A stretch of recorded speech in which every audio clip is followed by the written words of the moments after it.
Ya iré mejor grabando para no olvidarme. Ok, Magali Acuña,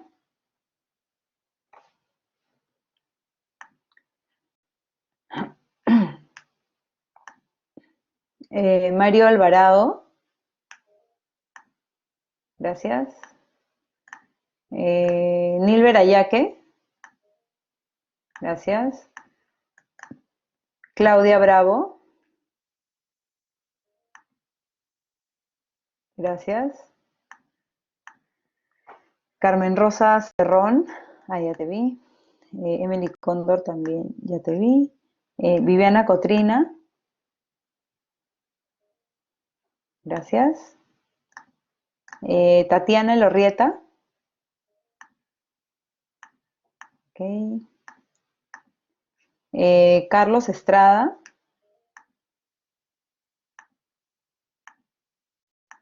Álvaro Flores,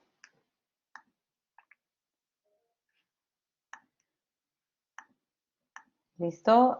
Andrew Gutiérrez, listo. Santiago Gers,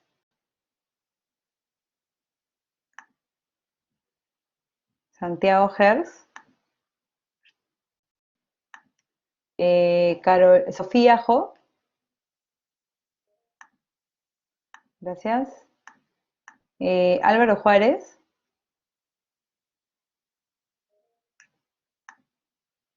ah, Álvaro Juárez, ahí está, gracias. Miguel Llerena,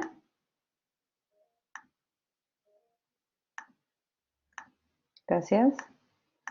Marlon Medina, gracias. Eric Mesa, gracias. Héctor Ortiz, gracias. Pilar Pineda, gracias. Diana Ponte, gracias. Diego Quiroga, gracias. Carlos Rejas, Víctor Risco, gracias. Alejandra Samame, Alejandra Samame, Daniela Soto,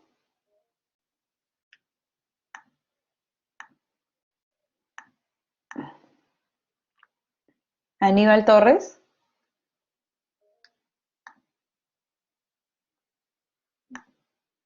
gracias. Eh, Efraín Ugarte,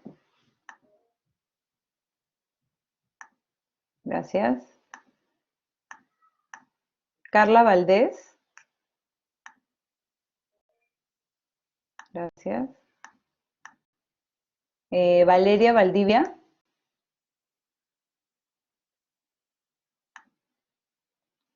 Amber Yataco, gracias. Rafael Zúñiga, listo. Ahí vamos a ver, ¿alguien levantó la mano? Valeria, ya, ahorita te pongo. Magali Acuña, Magali Acuña, Santiago Gers,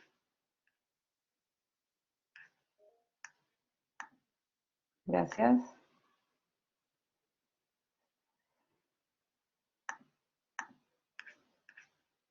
Carlos Rejas,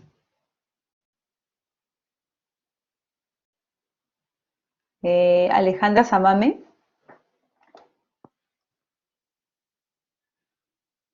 Alejandra Samame, ok, listo.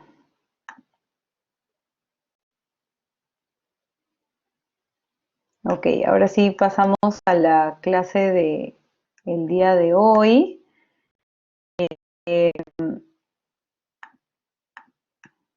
Estoy viendo acá las preguntas que tenía. Ok. A ver, ¿dónde nos habíamos quedado la clase pasada? Habíamos visto la relación entre las variables que uno incluye. Eh, Nos había faltado una partecita, ¿no? Uy, ese papelito lo dejé por acá. A ver, espérenme un ratito que lo tengo por aquí. Eh, Al final, si quieren, hablamos un poco de la PC2, ¿ya?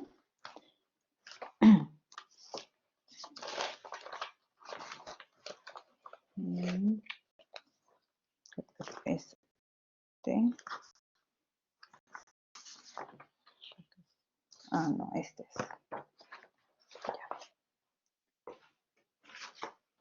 Listo. Esto acá.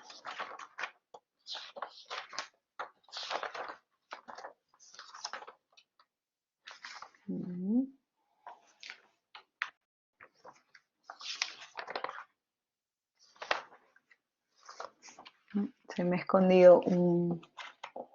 Ah, sí lo tenía a la mano, ya. Aquí está, ya. A ver, ok, entonces les voy a compartir, la pizarra. Aquí estamos. Ok, entonces esto es lo que habíamos visto la clase pasada. Habíamos llegado a esta fórmula alternativa de la varianza, en donde se relaciona la multicolinealidad que existe entre las variables explicativas y la varianza de algún estimador puntual, ¿no?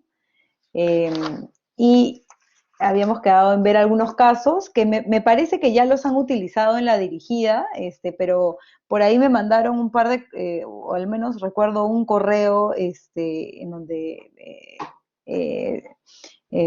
apuntaba a justamente estas preguntas, entonces creo que mejor lo repasamos en la clase y luego ya pasamos al tema de inferencia. Estimo que acá no demoraremos mucho porque ya eh, lo habíamos, eh, lo habíamos visto y lo han avanzado un poco en la dirigida también. Ok, entonces tendríamos que primero recordar la fórmula de la varianza, ¿no? Habíamos dicho que la varianza de beta y sombrero es igual a sigma cuadrado entre 1 menos r cuadrado, llámese sub i, de la suma total de cuadrados de xy, ¿no? Y ahora veamos un ejemplo con solamente dos variables, ¿ya? Ahora veamos un ejemplo con x1 y x2, ¿ya? Vamos a decir que el modelo verdadero va a ser igual a 1 que incluye ambas variables, ¿ya? O sea, x1 y x2. Entonces vamos a tener beta 0 más beta 1 x1 más beta 2 x2 más mu, ¿no? Pero nosotros, por algún motivo, quizás no teníamos la variable x2,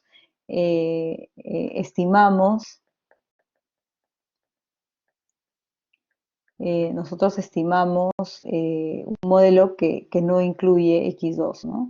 Y tilde igual a beta 0 tilde más beta 1 tilde x1. ¿Ya? Digamos que las tildes ya son los coeficientes estimados, ¿no? Tilde ya es el estimado, ¿no? Entonces por eso y tilde, porque ya no estoy poniendo el error, ¿no? Eh, ok, entonces nosotros ya sabemos, porque ya lo hemos visto, que en este caso nosotros sabemos que si omitimos una variable, le llamamos relevante, eh, y por relevante nos referimos a dos cosas, ¿no? O sea, nos referimos a que beta 2 es diferente de cero y que la covarianza entre x1 y x2 también es diferente de cero. Sabemos que este beta 1 estimado, el tilde, va a ser igual, va a estar sesgado, ¿no? Va a ser igual a beta 1 verdadero, el poblacional, más beta 2 por delta 1, ¿no? Y todo esto va a ser el sesgo, ¿no? Ya sabíamos que la omisión de una variable relevante afecta directamente el sesgo, el coeficiente de beta de la variable que sí incluimos, ¿ya? Pero lo nuevo, o sea, todo esto ya, digamos que lo sabemos, ¿ya? Lo nuevo es qué sucede con la varianza. Entonces, en otras palabras, omitimos variables relevantes.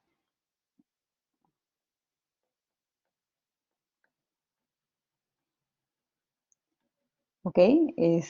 ¿Qué sucede? Vi que entraron un montón de preguntas, pero déjenme terminar con la varianza y después las leo, ¿ya? Ok, ¿qué sucede con la varianza? ¿Con la varianza de qué? La varianza de beta 1 sombrero. ¿Ya? Eso es lo nuevo que queremos saber. Lo anterior ya deberíamos todos saberlo, incluso entró en la PC1, vi que a la gran mayoría les ha ido bastante bien. Ok, entonces, ¿qué sucede con la varianza de beta 1? Nosotros vamos a reescribir esta varianza, la varianza de beta 1 sombrero, es igual a sigma cuadrado, en este caso la sumatoria x1 sub i menos x barra 1 al cuadrado por 1 menos el r cuadrado asociado a la variable 1, ¿no? O sea, de simplemente correr, sería de correr una regresión entre x1 y x2, ¿no? Eh,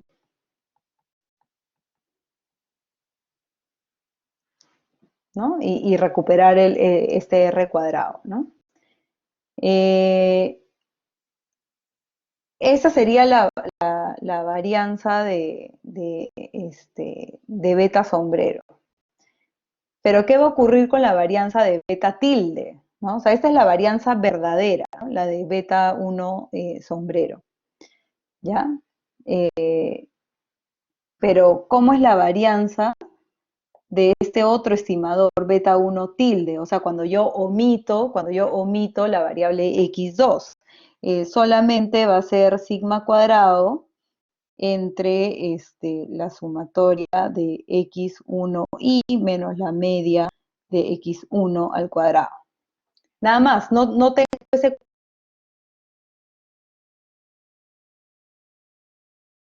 variable, no existe ese componente.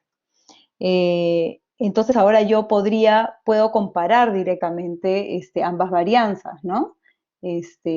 Puedo comparar ambas varianzas.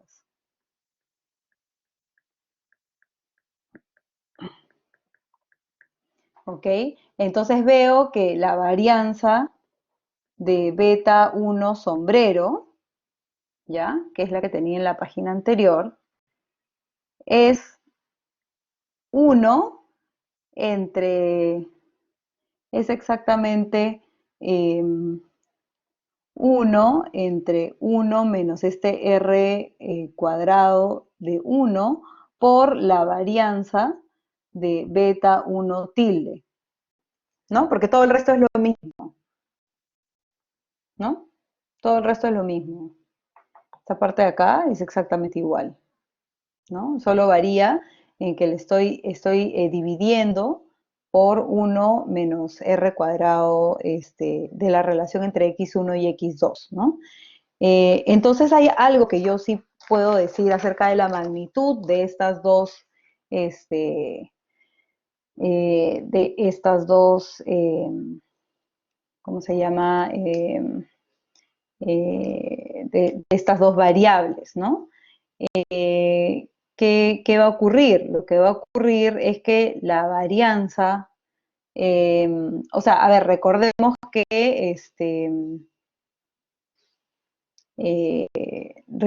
r cuadrado, a ver, acá, recordemos que el r cuadrado va entre 0 y 1, ¿no? Entonces, si nosotros estamos dividiendo a una varianza por un número bien chiquito, ¿no? Porque es 1 menos algún número, alguna fracción, esencialmente, entonces lo que va a ocurrir es que la varianza de beta 1 sombrero va a ser mayor a la varianza de beta 1 tilde, ¿ya? Pero cuando, siempre que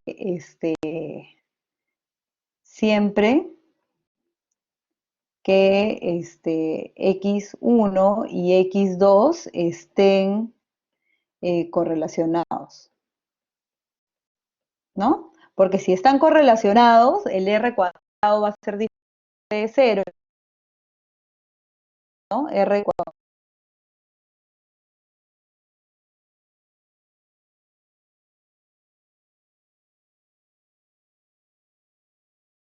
esa variable vuelve más grande, ¿no? Entonces ahí nos podemos poner en algunos.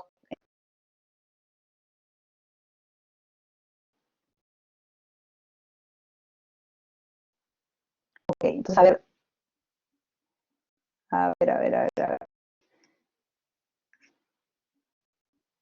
Ya, ya estoy leyendo todo lo que no se escucha.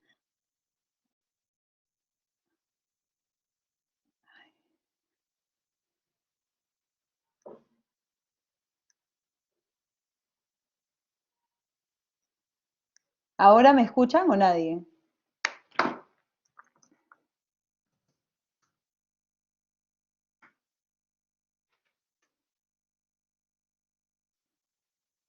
Ok, parece que fue un rato nomás que no se escuchaba.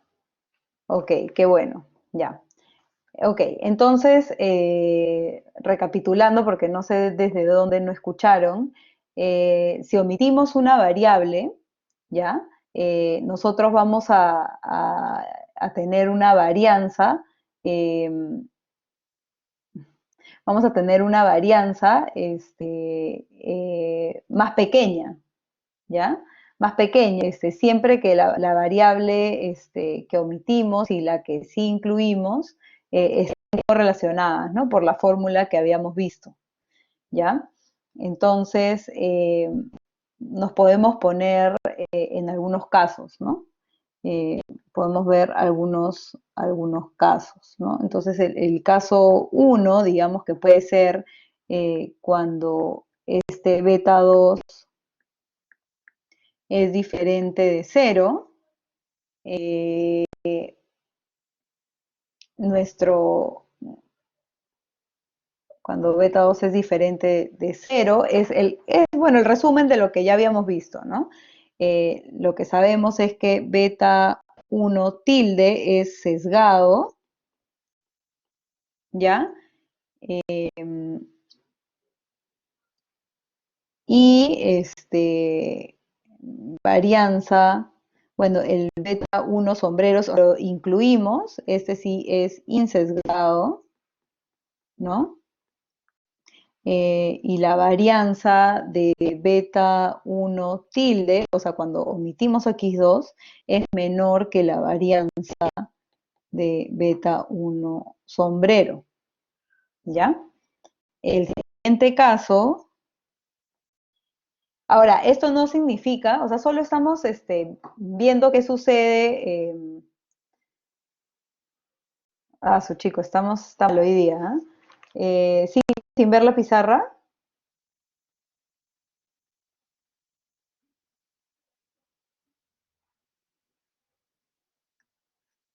Ya, a ver, voy a cerrar y volver a entrar, ¿ya? Qué raro que esté pasando esto. Ok, a ver, ahorita regreso.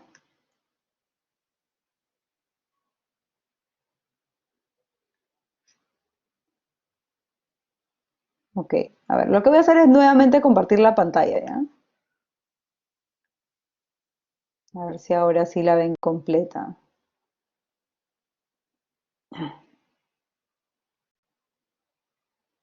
Ok, ahora sí ven, deberían verme por acá.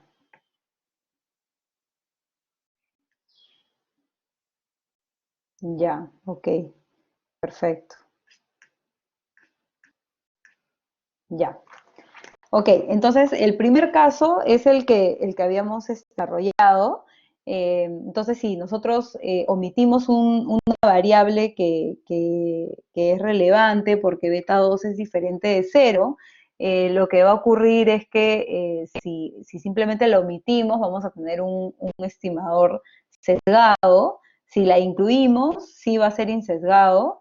Y la varianza del modelo en el que incluimos esa variable errante va a ser mayor, ya va a ser mayor que la varianza si no la incluimos, ¿no? Es para saber qué sucede con la varianza y qué sucede con el sesgo, ¿no? No significa que vamos a preferir un estimador sesgado con menor varianza, por si acaso, ¿ya? Es solo para saber qué sucede en este caso. Ok, cuando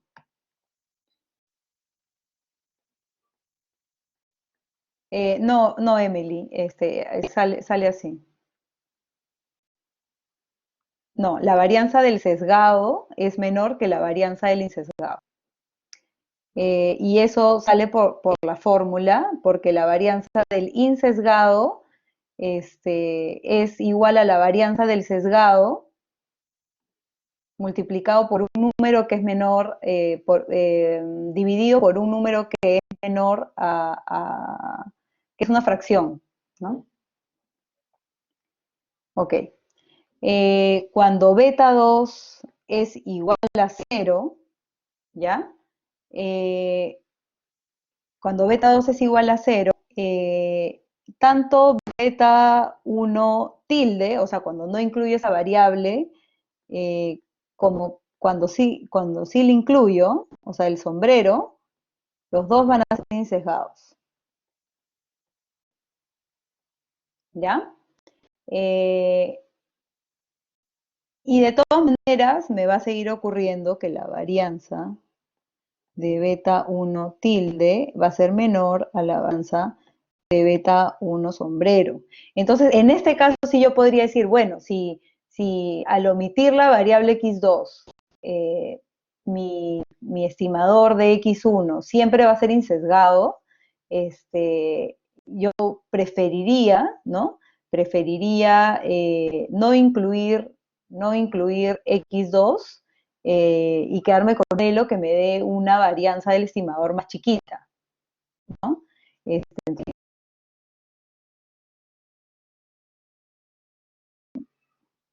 Ponemos acá, en el caso 2, prefiero modelo que excluye a x2, ¿no? Donde estimo este beta 1 tilde, ¿no? Eh, eh, que me da un estimador insesgado y de menor varianza.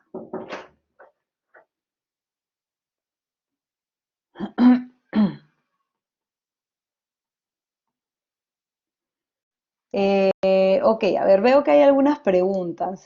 Valeria dice, el R cuadrado va entre 0 y 1, el denominador siempre está entre 0 y 1, que es un número pequeño. Exacto, sí, eso es lo que hemos dicho, ¿no? Porque el denominador tienes 1 menos un número que va entre 0 y 1. Entonces, no sé, pues si el R cuadrado es 0.7, te va a salir 0.3 el denominador, ¿no? O sea, siempre te va a salir un número pequeño. Entonces va a inflar esa varianza, siempre te infla esa varianza.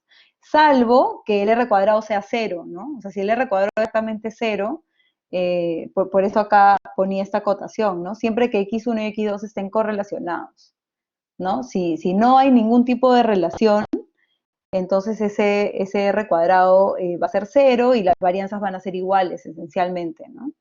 A ver, hay una pregunta de Álvaro, en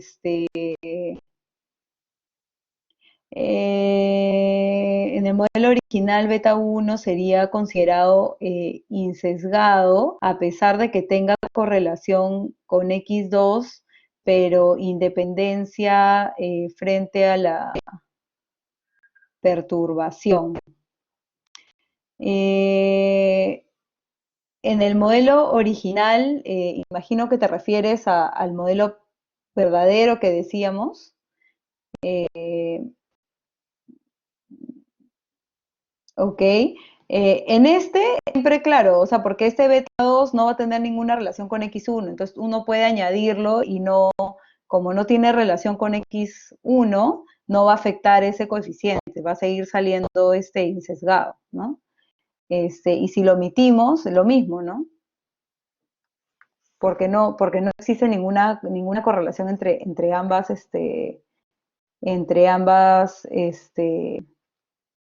entre ambas variables. Eh,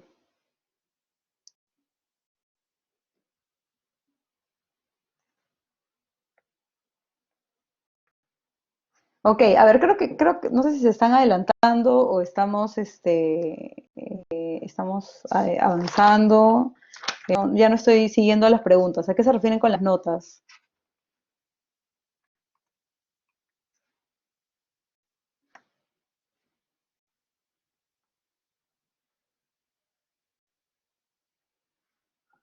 ¿Esta parte?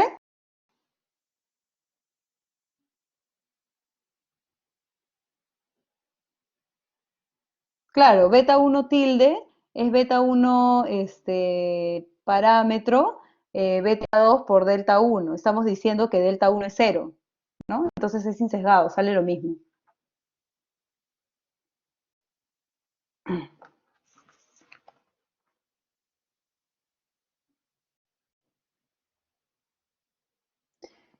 Chicos, creo que no puedo hacer una clase uno a uno.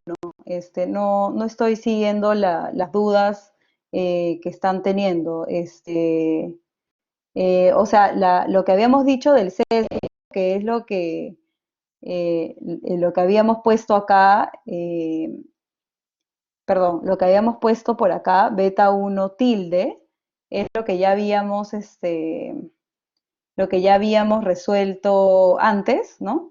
Que beta 1 tilde es el beta 1 parámetro por beta 2 por delta 1, ¿no? Delta 1, todo esto vendría a ser el sesgo, ¿no? Claro, beta 2,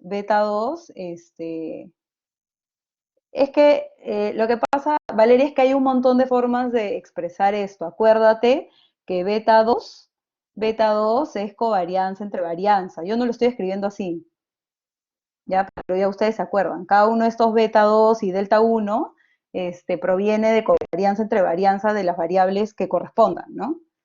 Es otra manera de escribirlo. Yo solamente estoy diciendo, es el parámetro tal, ¿no? Pero claro, eso se puede reescribir, sí. Ok, Álvaro tenía otra pregunta y ahí sí paramos, chicos, porque de verdad que si no, no vamos a seguir avanzando. Eh,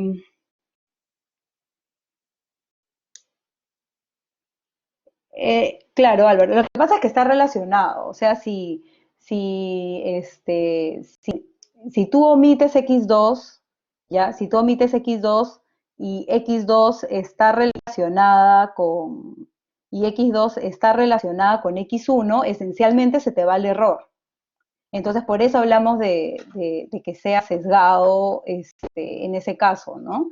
Y por el contrario, si lo que tú omites, si la variable que tú omites no está relacionada con X1, por más que se te vaya el error, eso va a ser completamente, no, o sea, se va a cumplir la exogeneidad condicional, ¿ya? O sea, sí, piensen que esas variables están yendo al error. Ok, ok, chicos.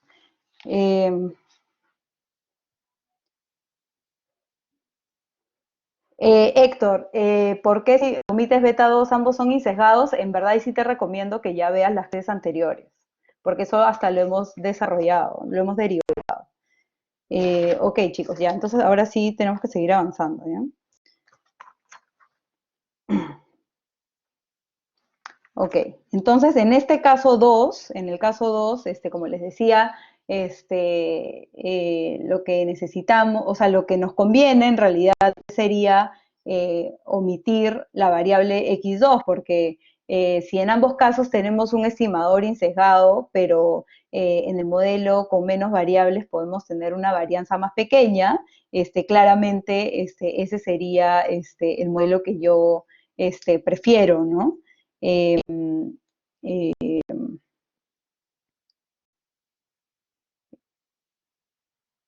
ok, entonces esa sería la conclusión, ¿no? Y en el caso uno, en realidad, si yo excluía a X, si yo excluía a X2, me terminaba afectando el sesgo, ¿no? O sea, me terminaba incluyendo un sesgo en los estimadores. Entonces, ahí sí no puedo hacer.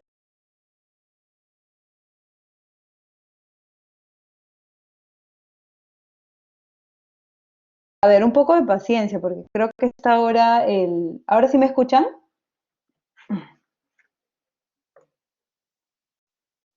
Ya, perfecto. Eh, ok, entonces ahora sí pasamos al tema de inferencia.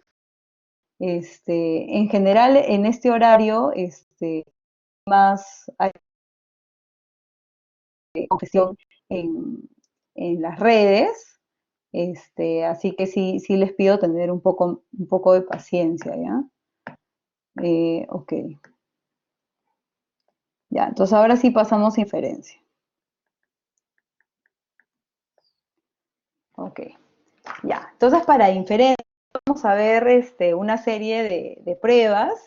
Lo que queremos ver es si es que un coeficiente es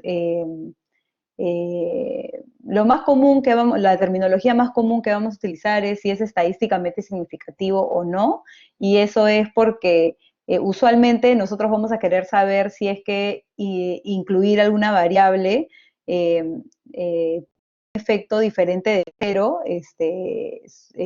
al explicar la variable y. ¿Ya? Entonces, por eso usualmente esa va a ser la hipótesis más común que vamos a tener, ¿ya? Pero vamos a hacer un repaso para ir, hay algunas de estas pruebas que ustedes ya han ido viendo en estadística, entonces las vamos a pasar un poco rápido. Eh, y después ya vamos a ir aumentando, digamos, a pruebas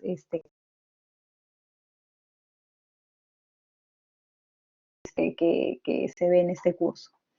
Ok, entonces empecemos con por qué queremos hacer inferencia. Lo que queremos eh, hacer, digamos que pruebas de hipótesis sobre nuestros coeficientes, ¿no? Nosotros tenemos calculamos un coeficiente, pero ese coeficiente tiene un error asociado, ¿ya? Entonces nosotros, o sea, nosotros calculamos eh, un, un beta sombrero, ¿no? Beta J sombrero, pero ese ese coeficiente estimado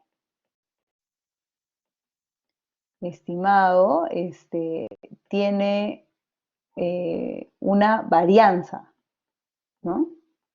Tiene una varianza. O sea, nosotros sabemos que la varianza de beta J sombrero nos va a decir con cuánta precisión yo estimé ese coeficiente, ¿no? Que nos, que nos que reporta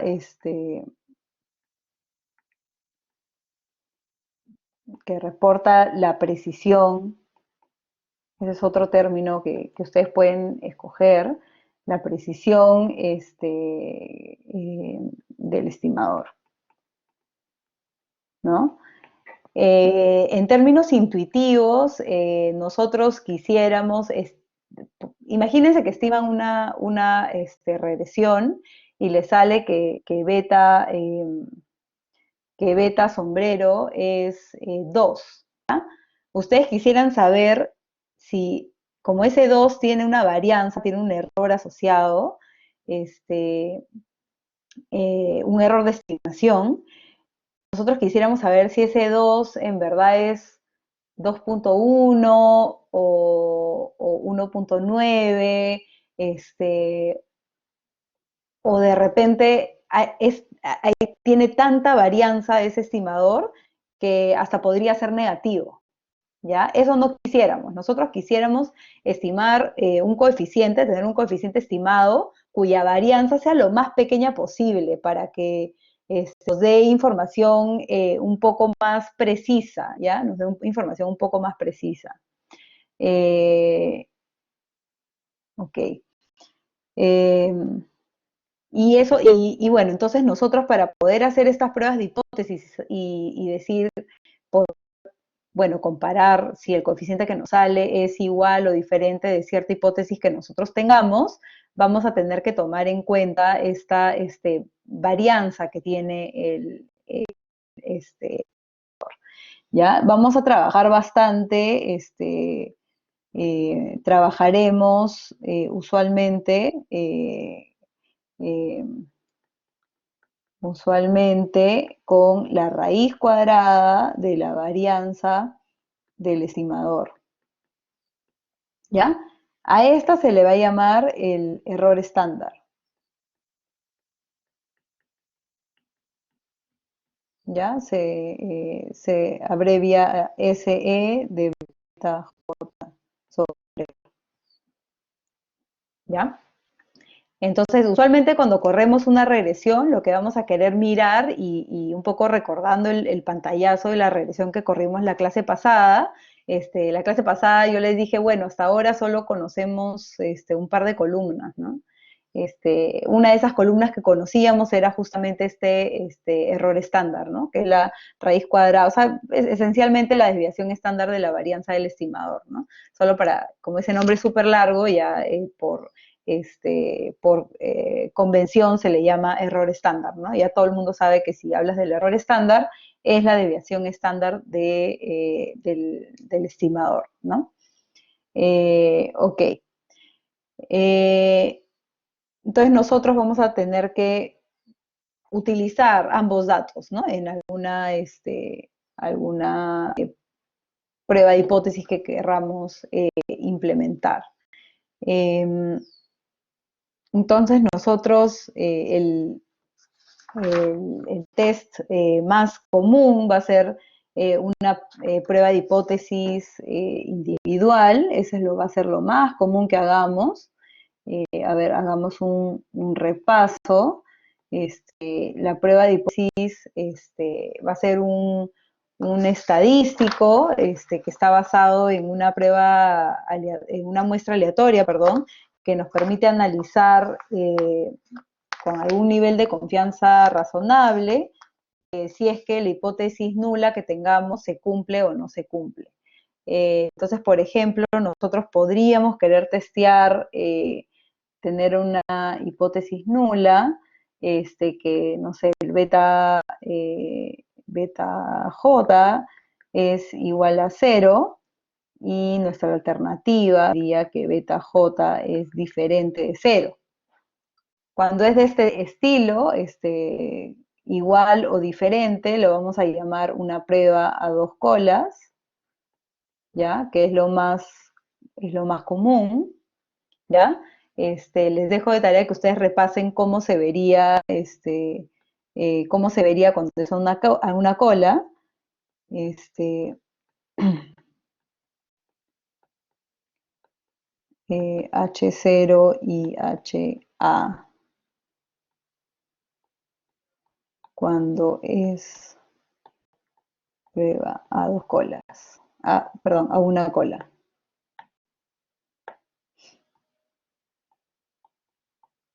¿Ya?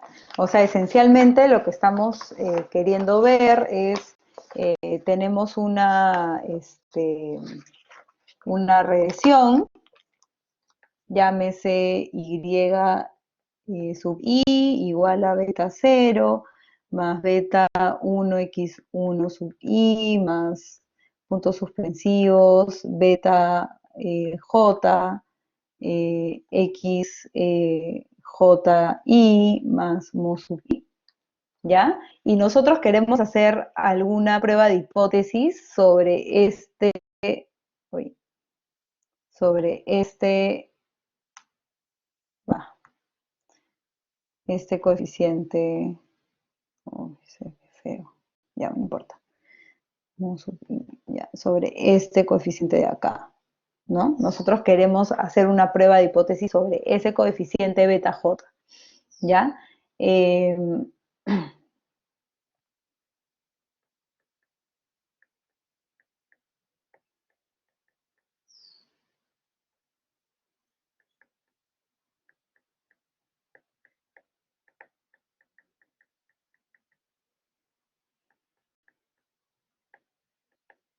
ok, ¿ya? Entonces, ¿cuál es nuestra hipótesis? Nuestra hipótesis es la que habíamos puesto arriba, ¿no? Nuestra hipótesis es que el efecto marginal de la variable xj sobre y, ceteris paribus todas las demás variables, es exactamente cero, ¿ya? Esa va a ser nuestra prueba de hipótesis. Entonces nosotros lo que vamos a hacer es tomar en cuenta el coeficiente estimado y la desviación estándar, ¿no? Para ello lo que vamos a hacer es utilizar un estadístico, ¿ya? Un estadístico que vamos a llamar el T estadístico.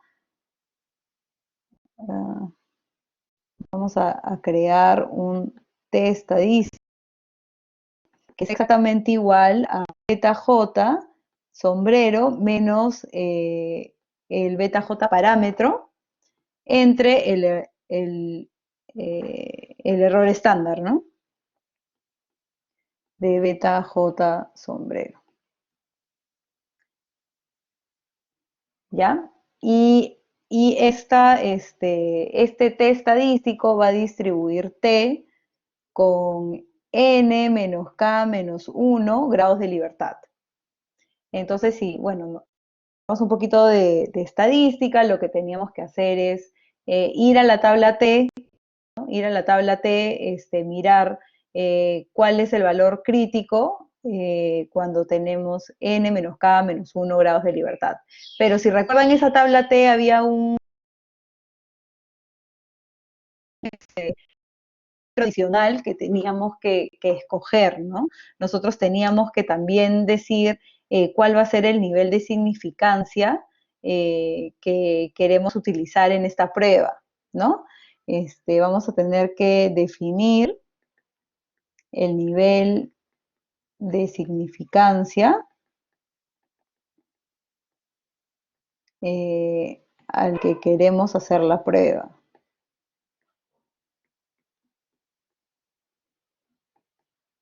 A este nivel de significancia, usualmente por convención se le llama alfa, ¿ya?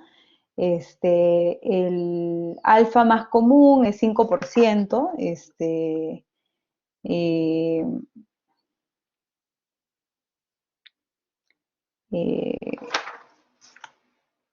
pero también se puede utilizar valores más restrictivos como 1% o de repente más menos restrictivos como 10%, ¿no? Bueno, va un poco a depender también del tamaño de muestra, pero lo más común es 5% de nivel de significancia y prueba de hipótesis a dos colas. Eso es lo más común, ¿ya? ¿Cómo se ve en nuestra prueba, cómo se ve en nuestra prueba de hipótesis? Nosotros vamos a tener una distribución de esta manera, centrada en 0, ¿ya? Y voy a definir dos áreas de rechazo, ¿no? Como es una prueba de cola, son los dos extremos, ¿no? Este es 2.5%, 2.5%, esta es la zona de rechazo, y esta también es la zona de rechazo, ¿no? Entonces, ¿cómo defino estos puntos de corte con el nivel de significancia y los grados de libertad, ¿no? Con ambas cosas. Entonces, bueno, yo sé que, ya porque como ese número es bien común, yo sé que es 1.96 y menos 1.96. Entonces, esencialmente yo lo que voy a ver es comparar el test estadístico con, con el valor, con, si cae voy a querer ubicar el test estadístico en esta distribución, ¿no? Esta es la distribución de esta campanita que he dibujado acá abajo, es la distribución del test estadístico, precisamente, ¿ya? Entonces, ¿cuándo estaría yo exactamente en el 0? Cuando la hipótesis es verdadera, ¿no? Si el beta, si el beta J sombrero es exactamente el valor de la prueba de hipótesis, el 0, todo el test estadístico se vuelve 0, por más que tenga un error estándar, ¿no? Y bueno, por otro lado, cualquier diferencia en el numerador se va a ver magnificada, eh, se va a ver magnificada por el error estándar, ¿no? Entonces, mientras el error estándar sea más grande, la diferencia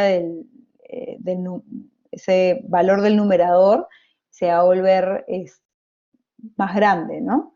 Entonces me va a ir alejando del 0. Entonces, ya sea en qué casos yo podría estar en la zona de rechazo, bueno, cuando beta J sombrero sea muy distinto de la hipótesis que yo puse, ¿no? O sea, el numerador sea muy grande, ¿no? O cuando eh, error estándar,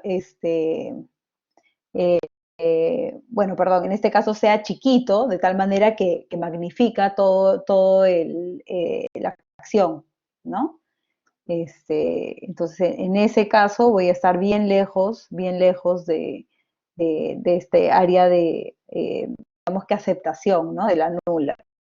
Eh, entonces, es importante tenerlo en cuenta, ¿no? O sea, cuando ya uno comienza a revisar, el 1.96 es el valor, es el T crítico, ¿ya?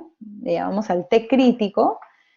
No, en realidad nos conviene, o sea, si tuviéramos que ponerlo en palabras en general, ¿qué nos conviene? Este, nos conviene, eh, nos conviene un error estándar pequeño, ¿ya? Porque de esa manera el hecho de que rechacemos o no rechacemos la nula va a depender principalmente de qué tan lejos está el coeficiente del valor poblacional, de la hipótesis que tenemos sobre el valor poblacional. Si nosotros, o sea, a ver, a lo que iba es que, a ver, no sé si me están entendiendo, no sé si me están entendiendo, en esta zona de rechazo, ¿ya? Yo puedo llegar por básicamente dos razones, ¿ya? Yo puedo ¿Cuándo llego yo a la zona de rechazo? Cuando el T estadístico en valor absoluto es mayor al T crítico, también en valor absoluto. ¿Ya? Pongo valor absoluto porque estamos haciendo las pruebas a dos colas, ¿no? Entonces tenemos desde menos 1.96 y más 1.96. Entonces, yo voy a poder estar en esta región de rechazo de la hipótesis nula cuando me sale un test estadístico bien alejado, alejado de los valores críticos. En otras palabras, todo este test estadístico está bien lejos del que yo puse el cero, ¿no? Es poco probable que esta distribución realmente esté centrada en cero, porque me está saliendo un test estadístico súper alejado, ¿no? Súper alejado. Ok, entonces, ¿qué sucede si yo estoy en esta zona de rechazo, ¿ya? Si yo estoy en la zona si yo rechazo la hipótesis nula, eh, eh, y tengo un error estándar bien grande, ¿ya? Si yo tengo un error estándar bien grande, entonces, yo voy a tener, o sea, tengo un T estadístico digamos, esta cola de la derecha, ¿ya? Este, y bueno, sé que se debe a que toda esta fracción me salió un valor alto, ¿no? Me salió un valor alto, tanto bueno, porque el beta J sombrero está alejado del parámetro poblacional de la hipótesis, y está estimado con bastante imprecisión, ¿no? Por eso el denominador es grande. Sería, o sea, en ese caso, eh, ok, ya. A ver, un ratito creo que rebobinemos, porque es que creo que acá, en realidad, el ejemplo más claro es cuando no rechazo, ¿ya? Ok, déjeme retroceder, ¿ya? Nosotros queremos saber si la variable XJ tiene un efecto sobre Y o no lo tiene, ¿ya? Entonces, eso es lo que queremos saber. ¿El beta J sombrero es igual a cero o no es igual a cero? Eh, entonces, nosotros podríamos, si nosotros, por ejemplo, si nosotros no rechazamos la hipótesis nula, ¿ya? Si no rechazamos la hipótesis nula, vamos a decir, bueno, parece que XJ no aporta nada porque no podemos rechazar que ese beta J es cero, eh, pero estaríamos en una situación diferente, o estaríamos más convencidos de que esa variable realmente es un cero si es que yo lo hubiera estimado con precisión, ¿ya? Porque si yo, a ver, creo que lo puedo escribir, a ver, déjame terminar y lo puedo escribir en la siguiente página. Si yo no rechazo la nula, ¿ya? Entonces yo digo, el efecto de XJ es cero, no aporta, ¿ya? No aporta Y. Diferente, si yo llego a esa conclusión con un estimador que ha sido, que tiene una varianza pequeña, ¿ya? Que es preciso, ¿no? En comparación con llegar a esa conclusión, porque tengo una varianza súper grande, que me afectó toda la fracción, ¿no? Entonces tendríamos que estar en un caso en el que los numeradores son iguales, digamos, los numeradores son iguales y lo único que estoy cambiando es el error estándar, ¿no? Este, a ver, si quieren, ya, no sé, me estoy metiendo a casos muy particulares, pero, a ver, imaginemos, Imaginemos un caso en que no rechazamos esta hipótesis nula de que beta j es igual a cero, ¿ya? Pero tenemos, digamos que regresión uno, ¿ya? Y por otro lado tenemos regresión 2. El coeficiente, digamos que es el mismo, ¿ya? O sea, tenemos acá stat igual a, en ambos casos, nos saldría beta sombrero menos beta j, bueno, menos cero, en este caso de frente, menos cero, y acá beta j sombrero menos cero, entre, digamos que este error estándar de beta j sombrero, eh, eh, ya. Entonces, imaginemos que en este caso, el error estándar, a ver, ¿cómo lo podemos diferenciar? El error estándar de la regresión uno y este es el error estándar de la regresión 2, ¿ya? Y este es el beta j de la regresión uno y este es el beta j de la regresión 2. ¿Ya? Entonces, supongamos, ¿ya? Que beta j de la regresión uno es exactamente al beta j de la regresión 2, pero el error estándar del beta j de la regresión uno es, a ver, pongamos que este es el más preciso, es menor que el error estándar de el beta j sombrero, del 2, ¿ok?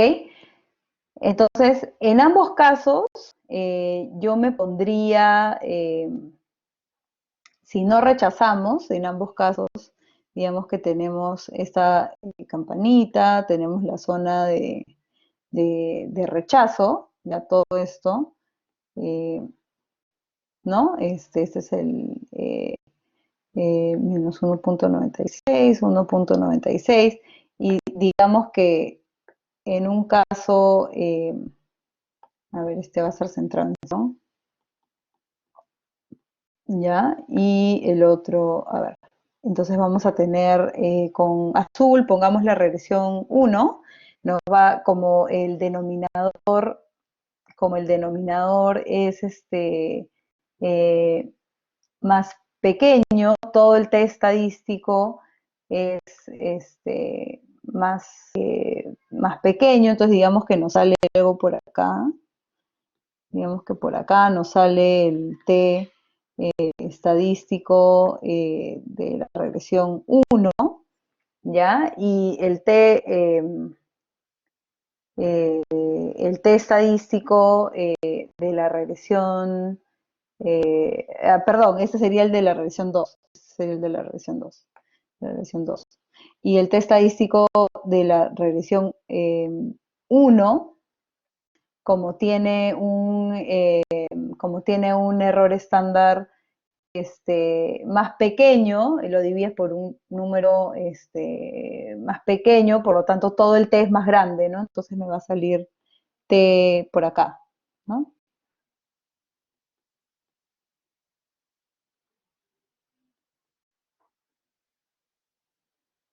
Ahí no sé qué también. A ver, lo puedo hacer incluso un poco más dramático para ilustrar mi punto.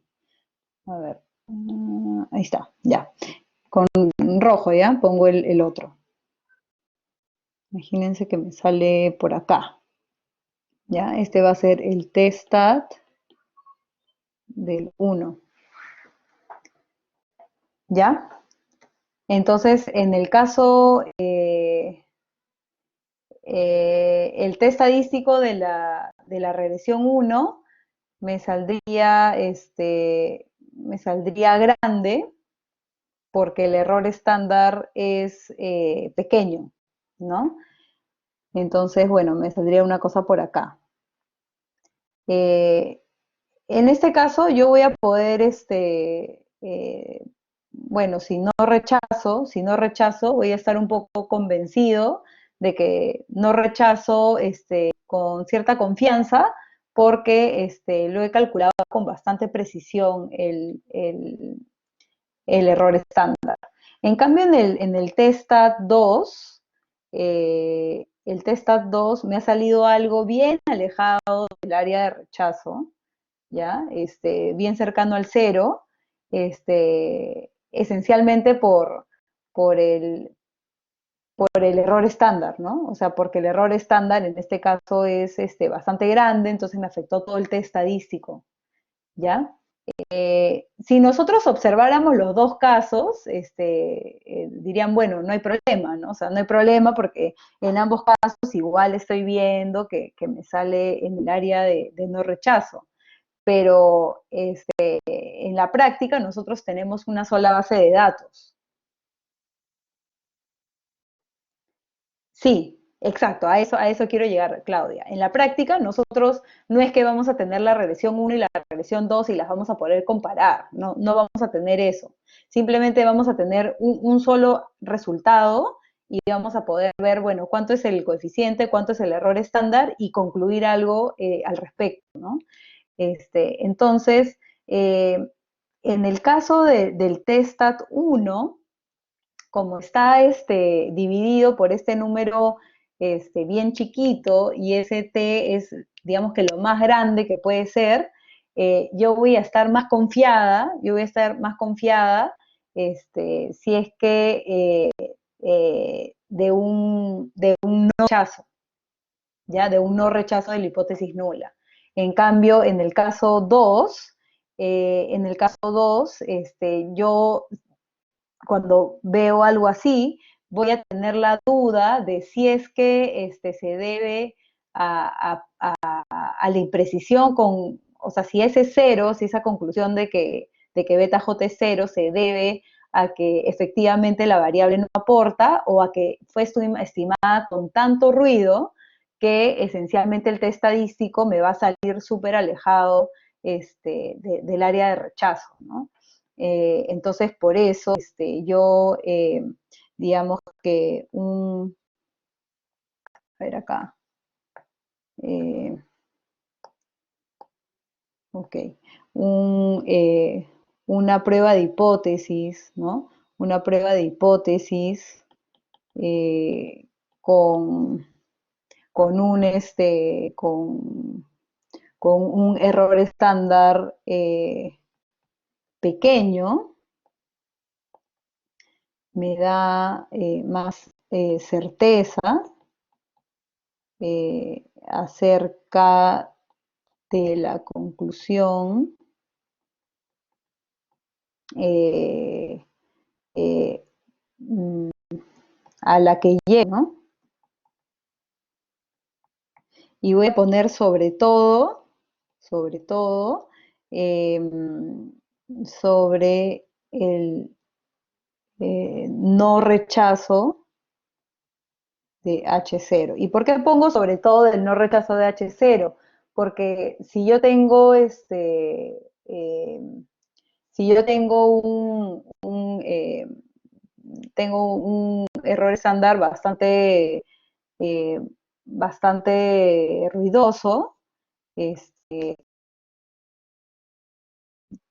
si es bien ruidoso, va a ser un T estadístico chiquito, pero si a pesar de que es ruidoso yo rechazo, entonces voy a estar confiada de que sí, seguramente, si hubiera podido tener un estimador más preciso, también hubiera rechazado, ¿no? Entonces, cuando yo rechazo, como que me quedo más tranquila de que sí, efectivamente debí rechazar, ¿no? Pero si yo no rechazo, ahí me entra la duda, ¿no? ¿Realmente es un cero o no es un cero? este, por lo que les explicaba, ¿no? A ver, Álvaro Juárez dice, Pía, entonces nos conviene un error estándar pequeño para que sea más probable que el beta sea significativo. Claro, cuando el error estándar es chiquito, el T se hace más grande y es cierto, es más probable que que se haga, que rechaces la nula, pero siempre y cuando el numerador, ¿no? La diferencia del beta j menos cero sea grande, ¿no? O sea, tú vas a necesitar que obviamente el numerador sea grande, y el error estándar chiquito te va a ayudar a acercarte a esa zona de rechazo. Y luego Aníbal dice, o sea que la lejanía o cercanía de la zona de rechazo depende también del ruido con el que se estima beta. Sí, correcto, eso es el punto al que quería llegar, ¿no? O sea, no solo tener en cuenta la fórmula, sino la implicancia de la fórmula, ¿no? O sea, dense cuenta que esa fórmula tiene un numerador y tiene un denominador, ¿no? Entonces, es importante tener en cuenta, ¿no? Cómo se están relacionando. Luego va a ser bastante más operativo, pero sí la intuición quisiera que la tengan un poco clara, ¿no? Después, de verdad que ya es aplicar un montón de fórmulas, entonces no es tan, ya creo que no es muy difícil. Ok.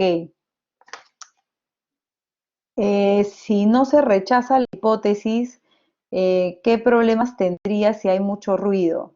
Esencialmente que no puedo concluir que es un cero. No sé si el efecto, o sea, no estoy convencida que XJ no tenga un efecto sobre Y. Solamente sé que, dado los datos que tengo, lo he estimado con mucha imprecisión. Y porque eso nos puede, ya poniendo un caso un poco aplicado, ¿ya?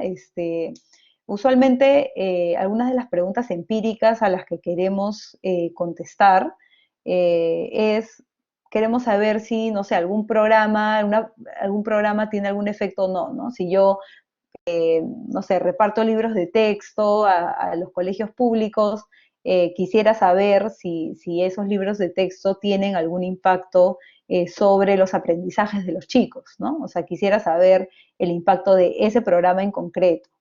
¿Ya? Entonces yo podría hacer mi asignación aleatoria, tener el grupo que recibe aleatoriamente los libros de texto y el grupo que no los recibe, correr mi regresión y estimar el impacto, ¿no? Entonces yo haría esta prueba de hipótesis para ver si el coeficiente de los libros de texto es distinto de cero o no, ¿ya? Entonces yo podría llegar a la conclusión de que no rechazo que ese coeficiente sea cero, ¿ya? Eh, entonces ahí, ¿cuál sería la acción, digamos, de la conclusión o la recomendación, ¿no? Si yo no puedo rechazar que ese coeficiente de los libros de texto es cero, lo primero que se me vendría a la cabeza es, bueno, ese programa no está sirviendo para mover rendimiento, ¿no? No tiene un impacto sobre el rendimiento. De repente hay que destinar esos recursos hacia otra cosa, ¿ya? Pero si esa es nuestra conclusión, lo que yo les estoy diciendo es, necesitamos ir un poquito más allá antes de hacer digamos que la transición o la extrapolación de, no puedo rechazar la nula, el programa no tiene efecto, porque podría ser que no rechacé la nula porque justo mi error estándar era muy ruidoso. ¿Por qué podría ser muy ruidoso? Uno de los factores es el tamaño de muestra. Podría ser que de repente tuve muy poquita muestra, y eso hizo que mis estimadores sean estime con muy poca precisión y por lo tanto llegue a esa conclusión, ¿no? Un caso diferente sería que yo sí estime que eso es cero, con mucha precisión, entonces ahí sí con confianza yo podría, no sé, pues eh, recomendar al gobierno, oye, sí, redirecciona estos recursos porque este programa no está sirviendo para el objetivo que se había trazado. ¿Ya? Entonces, eso es a lo que queremos llegar, ¿no?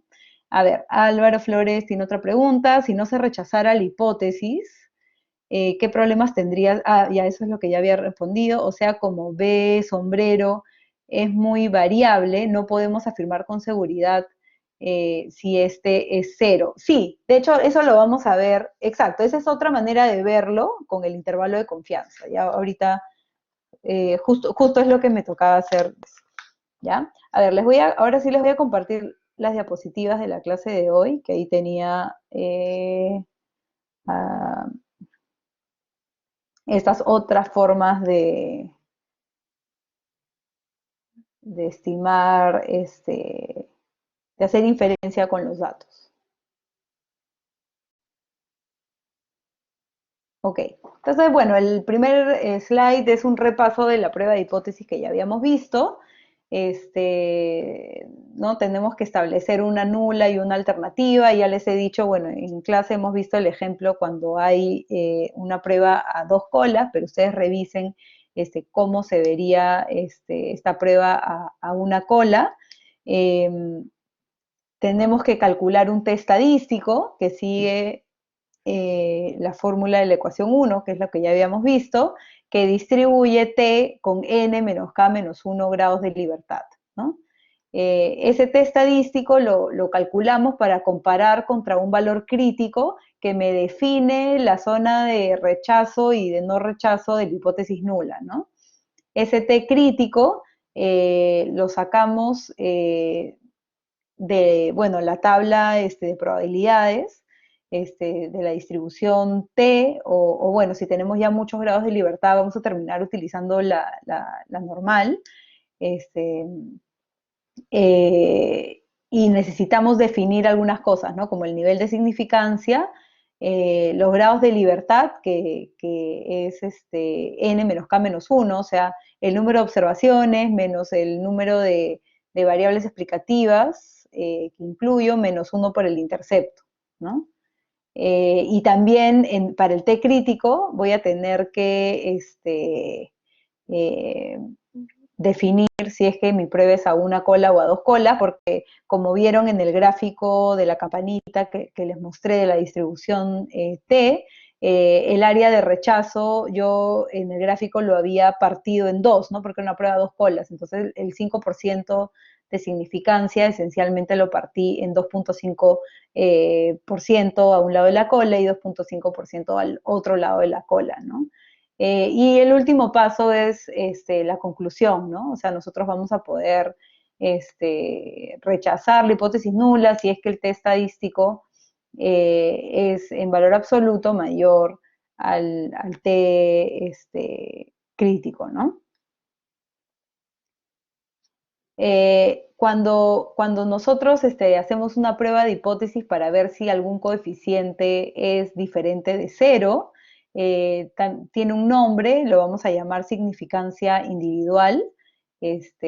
También vamos a decir, queremos saber si tal variable es estadísticamente significativa, si tal coeficiente es estadísticamente significativo. Les voy soltando los términos para que se familiaricen con ellos, se utilizan mucho. Es parte un poco de ya la jerga del análisis econométrico.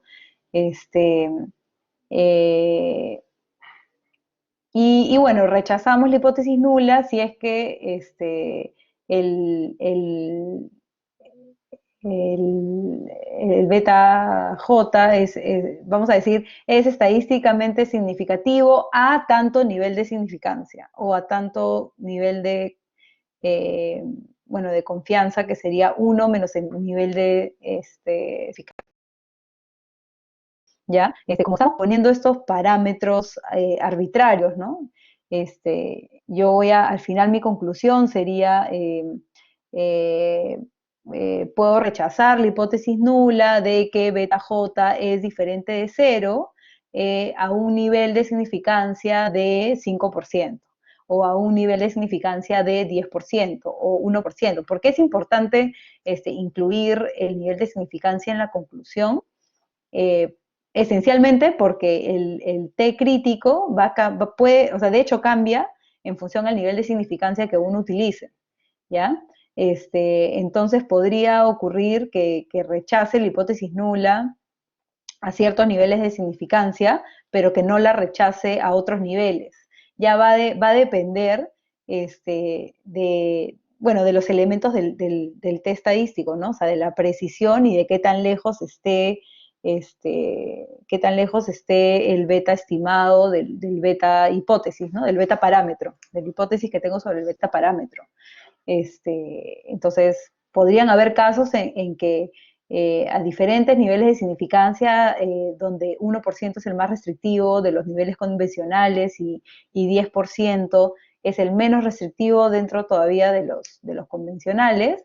Si me sale un T estadístico bien grande, de repente a todos esos niveles de significancia, rechazo la nula, ¿no? Porque estoy bien lejos en la distribución, estoy en una cola, digamos, estoy en uno de los extremos. Pero si me sale un test estadístico que no es tan alto, podría ser que justo esté en un rango en el que con niveles de significancia menos restrictivos, o sea, con áreas de rechazo más grandes, sí rechace, pero cuando me pongo más restrictiva y acorto esas áreas de rechazo, ya deje de rechazar, ¿no? Entonces es importante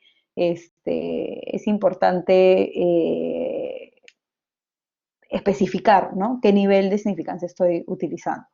Y bueno, hay otros métodos alternativos para testear la hipótesis de significancia individual, que también son bien conocidos que incluso aparecen por default en el pantallazo, digamos, que te arroja el Stata cuando corremos la regresión, que son el intervalo de confianza y el p-value, ¿ya? El intervalo de confianza, lo que hace es propone un rango de valores para el beta parámetro, un valor mínimo y un valor máximo que podría tomar este beta parámetro, ¿ya? Esencialmente lo que nos dice el intervalo de confianza es que si nosotros estimamos el límite inferior y límite superior muchas veces con distintas muestras aleatorias, el parámetro poblacional eh, beta J caería en ese intervalo de límite inferior y límite superior para 95% por ciento de las muestras, ¿ya? Entonces me va a dar una especie de rango, ¿ya? Va desde cierto valor hasta tal otro valor, ¿ya? Y acá, ¿cómo calculo ese intervalo? Voy a usar tanto el T crítico como o sea, los tres componentes, el coeficiente estimado, el T crítico, porque me permite utilizar el nivel de significancia al que estoy al que estoy construyendo este intervalo de confianza, y por último, la precisión del estimador, ¿no? El error estándar. Entonces, en el intervalo de confianza, que eso alguien lo estaba mencionando cuando estaba haciendo el ejemplo de la prueba de hipótesis, voy a tener un límite inferior, que es este primer componente del corchete, que es beta J sombrero menos el T crítico por el error estándar, y el límite superior va a ser beta J más el T crítico por el error estándar, ¿ya? Entonces, mientras yo tengo un error estándar más grande, lo que va a suceder es que ese rango, ese límite inferior y superior van a ser más grandes, ¿no? Va a incluir más números dentro de ese rango.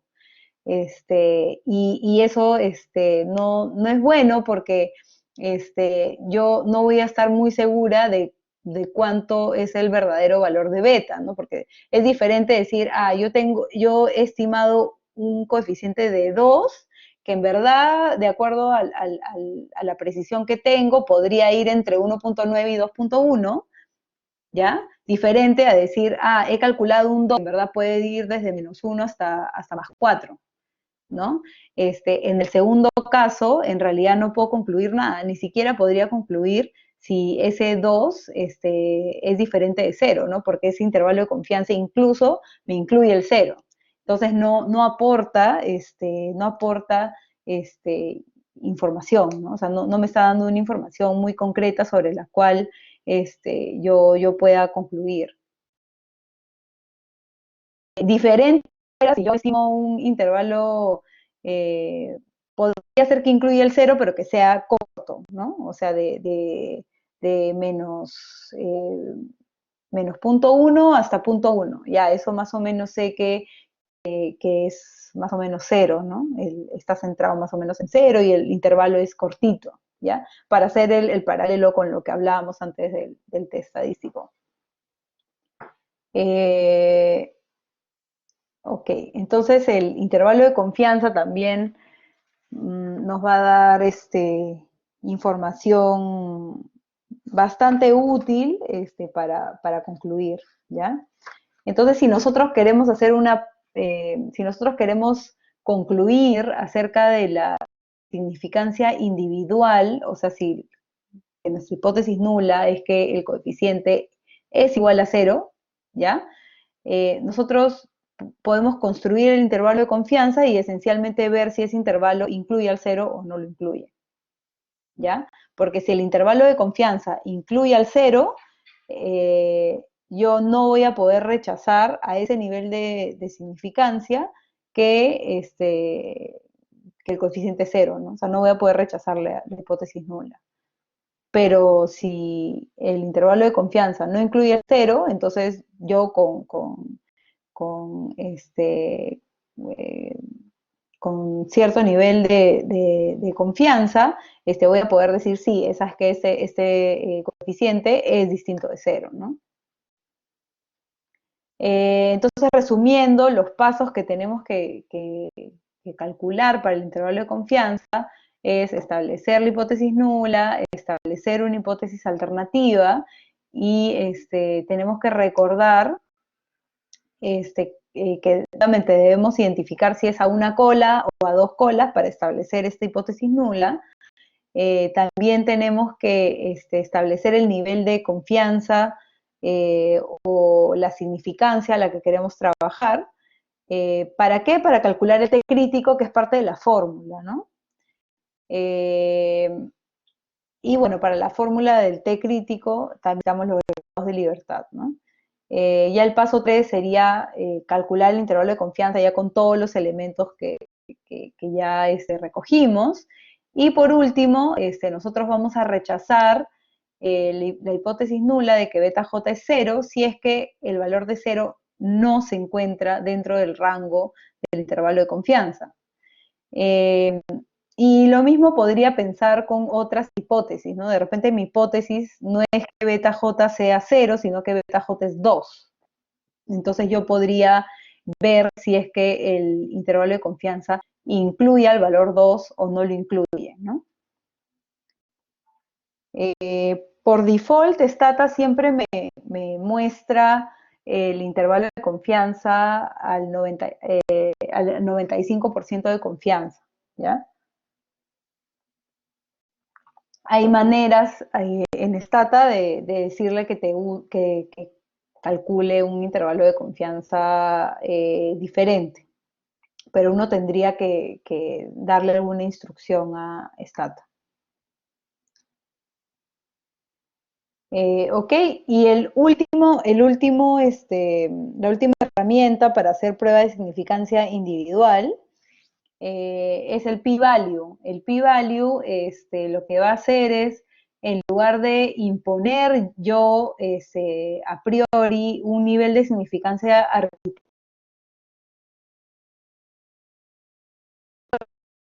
calcular, dado el valor de t estadístico que obtengo, ¿ya?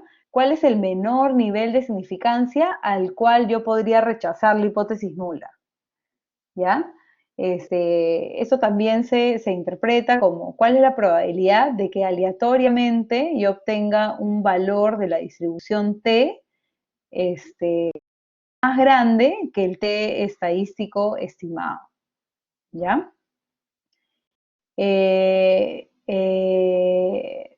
A esto se le conoce como, ya les dije, el p-value va a tener un valor entre 0 y 1, es una probabilidad. Nuevamente, tendríamos que definir al momento de calcular el p-value si es que va a ser una prueba a una cola o a dos colas al momento de calcularlo. Y bueno, una ventaja de trabajar con el p-value es que como yo estoy calculando cuál es el menor nivel de significancia al cual yo rechazaría la hipótesis nula, esencialmente ese valor que me salga de p-value lo voy a poder contrastar contra diferentes niveles de significancia y sin tener que hacer cálculos adicionales, poder saber si es que rechazaría la hipótesis nula a diferentes niveles de significancia. O sea, si la rechazaría al 1%, si rechazaría al 5%, o si rechazaría al 10%, etcétera, ¿no? Entonces, yo lo que justo hay una pregunta en esa línea, ¿cómo concluyo, no? O sea, yo, no sé si es de repente la siguiente diapositiva. Sí, a ver, avancemos con este ejemplo y ahí justo hay un bullet relacionado a la pregunta de Aníbal. Eh, entonces, yo les había dicho ya, para calcular el p-value, tenemos la probabilidad de que el t estadístico que yo obtengo sea más grande que el t, estimado, ¿no? Entonces, perdón, la probabilidad de obtener un t que sea mayor al t estadístico que yo obtuve, ¿no? Entonces, hagamos un ejemplo en donde calculo mi t estadístico y me sale 1.85, ¿ya? Entonces yo tengo la probabilidad de conseguir algún t que salga mayor a 1.85, ¿ya? Eh, Como mi prueba era a dos colas, ya para quitar el valor absoluto lo separé en dos, ¿no? La probabilidad de que t sea mayor a 1.85 y la probabilidad de que t sea menor a 1.85, ¿no? Pero como esto es simétrico, o sea, la distribución es simétrica, yo lo puedo simplificar en dos veces la probabilidad de que t sea mayor a 1.85. ¿Por qué me quedé solo con los valores positivos? Bueno, porque en todas estas tablas de distribución,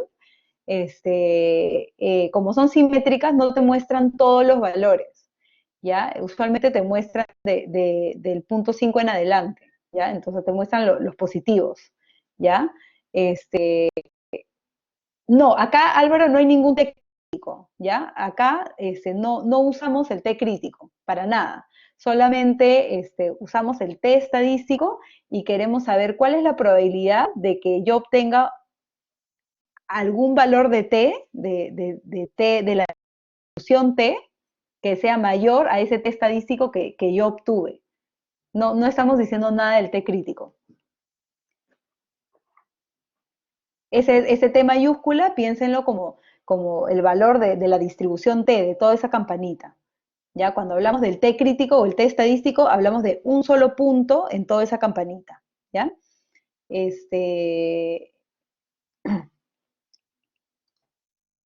Ya. Ok, entonces yo digo 2 por la probabilidad de obtener valores de esa distribución que sean mayores a este 1.85. Entonces yo me voy a la tabla de la distribución T. Sí, el t-stat es el t estadístico, el de siempre, el que hallamos como beta, sombrero, sí, menos la nula entre error estándar, sí, eso sí. Ya. Y entonces este 0.0359 lo saco de la tabla, ¿no? Lo saco de la tabla. Entonces al final llego a la conclusión de que mi p-value asociado a ese t estadístico que yo encontré es 0.07. ¿Ya? Entonces, ahora, ¿qué puedo concluir con ese 0.07? Que me parece que la pregunta de Aníbal de hace rato. Entonces, con este p-value, nosotros sabemos, esencialmente lo que vamos a hacer es comparar el p-value contra diferentes niveles de significancia, ¿ya? Entonces, por ejemplo, este p-value es mayor a 0.05. Entonces yo sé que a un nivel de significancia de 5% no voy a poder rechazar la hipótesis nula. ¿Ya? Este, sin embargo, a un nivel de significancia más relajado, más laxo, como 10%, sí voy a poder rechazar la hipótesis nula. ¿Ya? Entonces, esa es una ventaja del p-value, porque como yo sé exactamente la probabilidad de obtener un t mayor al que observé, esencialmente me da es como que me diera un nivel de significancia mínimo al que yo podría rechazar, que era el primer bullet que les puse acá arriba, ¿no? Entonces yo sé que el mínimo nivel de significancia al que yo rechazaría la hipótesis nula en este caso, en este ejemplo, sería 7.2%. ¿Ya? Entonces algo mayor a 7.2% me permitiría rechazar la hipótesis nula, ¿no? Este, entonces, como usualmente el nivel de significancia que usamos es 5%, lo que vamos a querer ver es que esos p-values sean chiquitos y sean menores a 0.05. Si algo es menor a 0.05, vamos a poder rechazar al 5% de significancia, la hipótesis, ¿ya? Esa es la gran ventaja del p-value, ¿no? Que con el valor que obtenemos, que también nos lo reporta Stata por default, automáticamente podemos ver a qué nivel de significancia sí rechazaríamos, ¿ya? Esa es una súper ventaja. Ok, entonces, para la clase del jueves me están quedando algunas pruebas ya de significancia conjunta. Este, les recomiendo que miren las diapositivas, cosa que el jueves puedo resolver algunas preguntas. O sea, esencialmente todo esto que les estoy mostrando ahorita es una forma generalizada de ver eh, ver la significancia conjunta de muchas variables, ¿ya? O muchas pruebas de hipótesis a la vez, ¿ya? Entonces, hemos empezado de lo más sencillo, que es la significancia individual, para pasar a lo más general que podríamos querer hacer en el caso multivariado, que es, de repente queremos ver si los coeficientes son diferentes de cero, o queremos ver si es que algunos son diferentes de cero, o si unos son combinación lineal de otros, bueno, etcétera, ¿no? Entonces, les recomiendo por favor que den una mirada para poder avanzar un poquito más rápido, eh, y terminar en la próxima clase el tema de inferencia.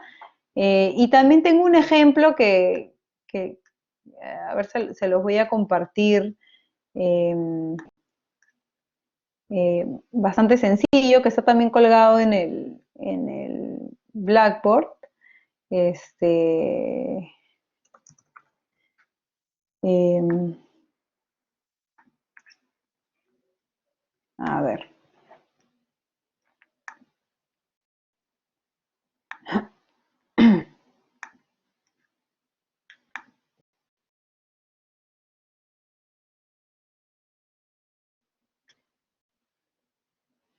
Tengo que dejar de...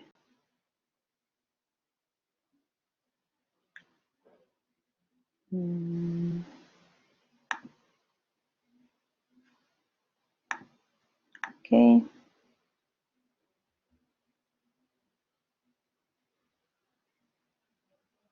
Creo que todavía no aparece, ¿no? La pantalla. ¿Ya les aparece mi pantalla completa? No, no.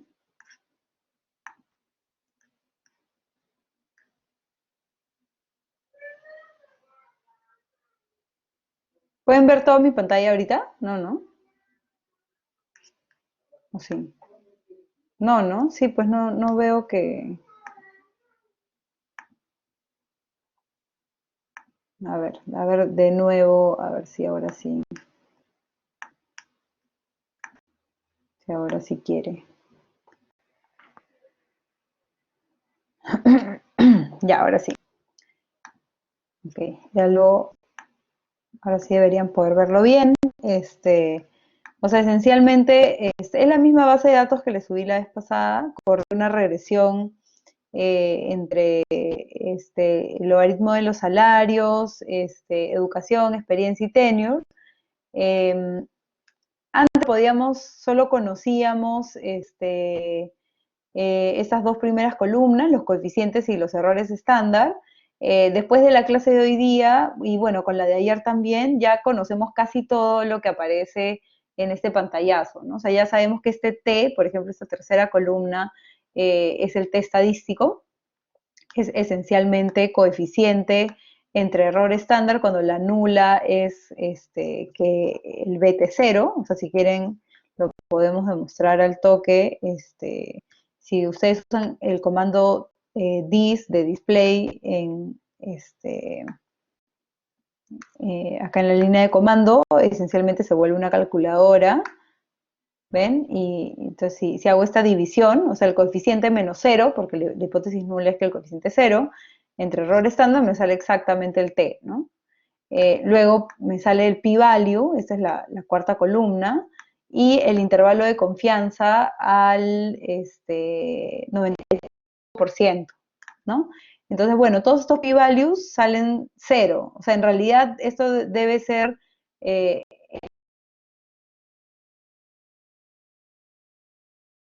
cero preciso o uno preciso, ¿no? Pero seguramente al redondear decimales sale cero, ¿no? Pero si guardan los datos que están detrás de este pantallazo, seguro hay un 1, no sé, pues en el quinto decimal, sexto decimal, séptimo decimal. Eh, ok, entonces lo que estamos viendo con este p-value es que al ser tan chiquito, eh, ¿se cortó? ¿Ahora sí? ¿Ahora sí me escuchan? Ya, perfecto. Ok, entonces lo que les decía es que el p-value eh, usualmente, o sea, por estadística, o sea, que te salga exactamente cero es súper difícil. Este, eh, pero lo que está sucediendo acá es que seguramente hay un valor, o sea, hay un uno a un decimal más alejado, como el, no sé, al cuarto, quinto decimal, o quizás más, y por eso se ve puros ceros, ¿no? Pero lo usual es que cuando corran una regresión no les salga tanto cero, ¿no? Lo que pasa es que esta regresión es recontraendógena, ¿no? Entonces por eso está saliendo cosas tan significativas, ¿no? O sea, cuando sale algo así tan significativo, duden un poco acerca de su modelo, ¿no? Pero bueno, ahorita solo para fines de mostrarles qué nos sale o cómo se ve el pantallazo es suficiente, ¿no? Entonces, bueno, como sabemos que estos p-values son súper chiquitos, no nos debe sorprender que todos los intervalos de confianza, que son al 5%, son positivos, ¿no? O sea, no incluyen el cero. Si alguno de estos incluyera el cero y tuviéramos un p-value así de chiquito, algo estaría mal, ¿no? Algo, habría algún error en algún cálculo, ¿no? Que bueno, la computadora no se equivoca, pero si a nosotros nos sucede en algún examen, no sé, pues que llegamos a conclusiones contradictorias entre los diferentes chicos, deberíamos revisar los cálculos, ¿no? Porque debería llegar a la misma conclusión. Eh, bueno, ¿qué más sabemos sobre este pantallazo? También ya conocemos la suma de cuadrados explicada, la suma de residuos al cuadrado, la suma total de cuadrados, ¿no?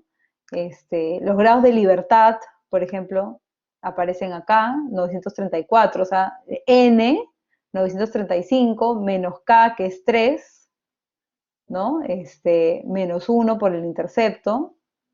Ese es eh, perdón, 931, o sea, este es los grados de libertad asociados a la suma total de cuadrados.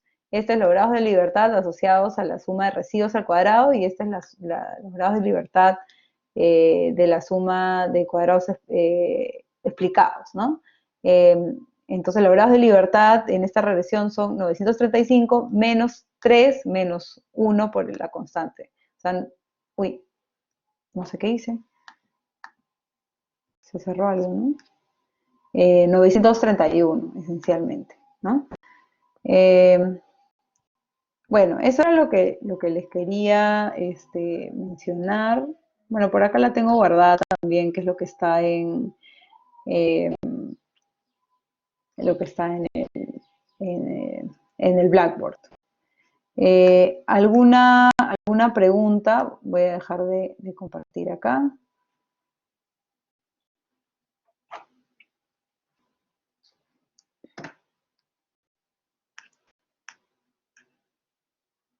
Ok, ¿alguna pregunta, chicos? Nos quedamos acá el jueves. El jueves vamos a seguir viendo inferencia, ya no vamos a ver pruebas de significancia individual, sino vamos a ver las pruebas de significancia, o sea, pruebas de hipótesis que relacionen diferentes coeficientes de la misma regresión. Eh, ok, a ver, tengo algunas preguntas. Álvaro dice, en resumen, bajo las tres alternativas para rechazar o no la hipótesis, eh, tengo... uso el test crítico y el estadístico, uso intervalos de confianza y asumo... mm, sí, o sea, sí debería ser consistentes las conclusiones entre una metodología y la otra. Y en realidad para casi todos los métodos necesitas los mismos insumos, ¿no? Y bueno, hay fórmulas que hay que recordar, ¿no? A ver, sobre la PC2, al final hemos tenido un poquito de cambio en lo que va a entrar el sábado, respecto a lo que les dije la semana pasada. Sí va a entrar inferencia para la parte clase, pero no a manera de ejercicio, ¿ya? O sea, la idea es que ustedes con lo que veamos entre hoy día y el jueves, o sea, de las clases, puedan resolver la parte relacionada a inferencia, ¿ya? O sea, no va a entrar como ejercicio, sino como más teórico, conceptual, acerca de inferencia, ¿ya? Bueno, todo el resto de particionados sí puede entrar como un ejercicio, ¿no? Y luego la parte, les voy a poner un anuncio en Blackboard, ¿ya? Para que todos lo tengan. Y luego la parte para la casa, sí va a ser full inferencia, va a ser con Stata, como siempre, ¿no? En todos los ciclos. ¿Alguna otra pregunta?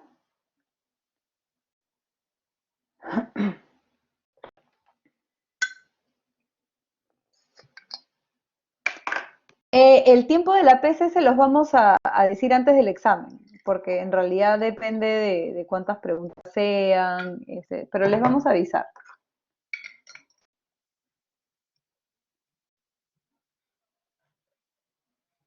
Sí.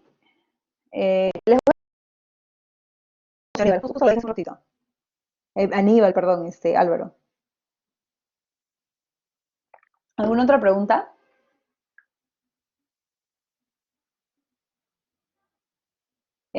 Ok, sí, lo pongo en el Blackboard. O sea, en resumen, dije entra todo particionado e inferencia solo a nivel conceptual, teórico, lo que veamos en las clases de hoy día y del jueves, ¿ya?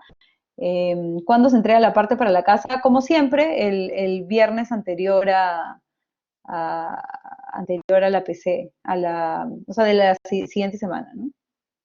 Siempre tienen una semana para hacerlo.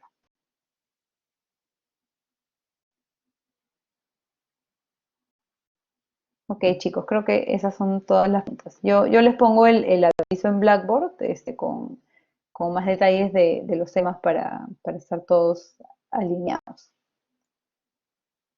Listo, cuídense.